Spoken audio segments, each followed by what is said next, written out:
Mandibulise kuni bathandi bezemidlalo eMzantsi Afrika, ingakumbi kuni balandeli bebhola elikhulu ke laseMzantsi Afrika.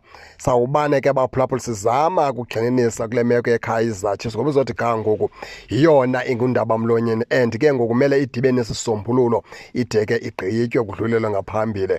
Sizawuthetha ke lapha ngemeko esuka pha komnye ke wayengumqeqeshi lapha eMzantsi Afrika, umlumzana Augusto Palacios, egxeka ke abantu ke abagxeka abaqeqeshi beqela leKaizer Chiefs, esitsho sithi noko okokuqala ke mandilungise ngohlobo Augusto Palacios. Into yokuqala ayigxekileyo, ugxeka abaqeqeshi beqela leKaizer Chiefs ngokuxolisa njalo xa beluze igame.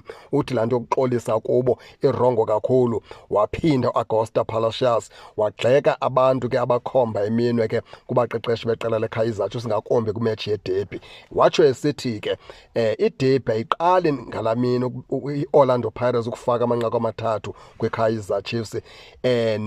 Yayike yawafaka phaa ku-2011-2012 ikhowutshwa nguye, lida ngo-3-0 kodwa yaphela igame ngo-3-2. Uthi ke loo nto leyo ke xa ukudlala iderby awunode abaqeqeshi ubafake phantsi koxinzelelo. Uthi cha into erongo kubaqeqeshi beqela leKaizer Chiefs ngokuxolisa njalo. Bekumele babona ngoku badibane nemanagement, bahlale phantsi bajonge into yokubana ukufa na kukweliphicala kule team, kwenzela into yokubana bakwazi ukufaka iyeza banyange le ndawo erongo, hayi into yokubana baqhubeleke bexolisa qho baqhubela baxolisa. Uthi umzekelo into ethetha ukuthi le match nematch abazoyenza abazoyiluza abazoma phambi kwabantu baxolise, awufani ucingeke ukusukela phaa ngeStellenbosch yeKaizer Chiefs la Nedbank Cup yabethwa zeStellenbosch, waphakama umqeqeshi weqela leKaizer Chiefs wenza uxolo, wathi ayizophinde yenzeke into kanje. Kaizer Chiefs yaphuma calling knockout, waxolisa, wathi into enje ngeziphinde yenzeke. Babethwe iZamalek, waxolisa, wathi into enje ngeziphinde yenzeke. Wabuya wazekhaya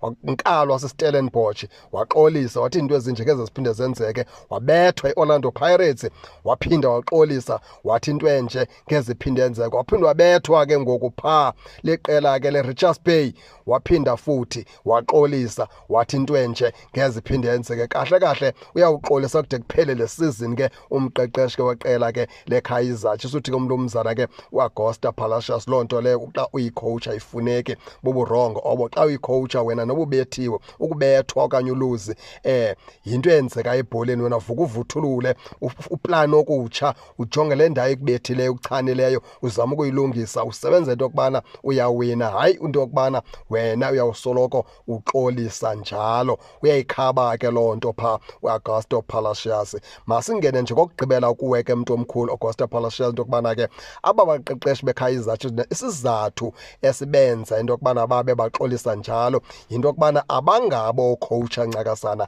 abana experience, babekwe kulaa ndawo ngoba bebekwe yimanagement eKaizer Chiefs. Kona abanawo amava wokwenza laa nto bayenzayo. Bafanele ke match nematch basukume baxolise, abasazi, abanayo into abangayithetha evakala into yokubana kutheni na beluze le game. Enye into ebalulekileyo ke baphulaphuli ke lapha ethe achatshazelwa phaa nguAugusto Palacios into yokubana kuzothi xa uphakathi naphakathi kwisizini ukumele uba ngoku awusatshintsha ischeme, uneteam eyi-1 oshonga into yokubana yona ube ubhulula ngayo, yona ulwa ngayo loo team leyo. Kodwa uthi imistake eyenzeka phaa kubaqeqeshi beqela leKaizer Chiefs uzothi ga ngoku abanakwateam basatshintsha ii-players, basatshintsha ischeme. Uzothi ga ngoku isizini koseyiphakathi kanje. Uthi yenye into erongo leyo xa ungumqeqeshi sebenza into yokubana ithi isizini baphakathi ube soneskime sakho esiyi-1 oyazi into yokubana sisona sikusebenzelayo. Utsho kanjalo ke phaa uAugusto Palacios ke baphulaphuli ke zama ke naye